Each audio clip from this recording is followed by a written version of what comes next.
Hi there, I'm Abhinav Jain from Oriental Institute of Science and Technology, Jabalpur, and I'm going to throw some light on Silverlight.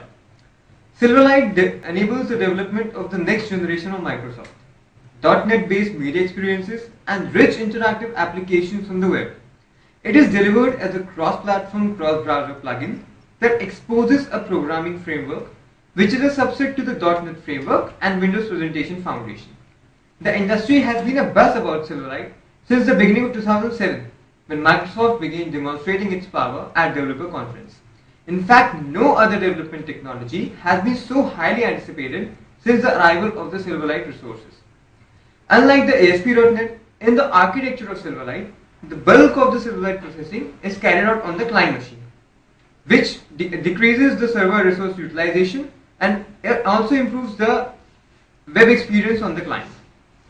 Silverlight can be thought of as a scaled down version of the .NET framework, which contains only those classes and functionalities which are required via Silverlight web client. It was designed using the same paradigm as ASP.NET.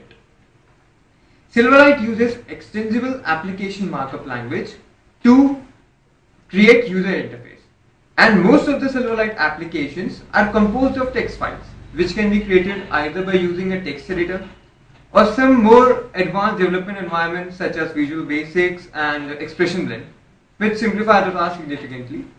The version 1.0 of Silverlight was used using JavaScript, and the version 2.0 includes all the features of version 1 plus some additional features like support of the .NET framework and its compliant languages like C, Visual Basics, Ruby, Python, and it also supports some database operations and language integrated query. Now Silverlight can be hosted on any web server which is accessible to the target audience, like the Microsoft Internet Information Server and Apache. Silverlight hosting is carried out in two steps rather I should say.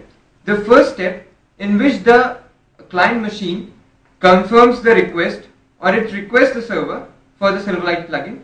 So the server installs the Silverlight plugin onto the client machine browser memory, and then the Silverlight application, in the second step, the Silverlight application is downloaded onto the client machine.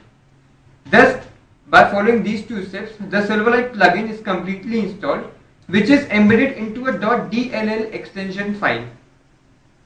And now Silverlight has a very good platform independency, means it can run on any Windows or Macintosh machines, like on Windows XP 2000, 2003, and Microsoft is also looking forward to support it on cell phones. So I guess that would be all. Thank you.